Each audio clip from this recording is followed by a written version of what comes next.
アリには兵士がいる。アリの世界にもちゃんと兵士がいるって知ってましたか？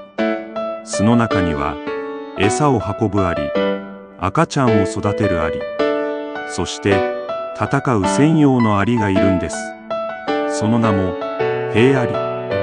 普通のアリより体が大きくて顎が超強力。敵が来たら真っ先に飛び出して応戦。巣を守るために命がけで戦うんです。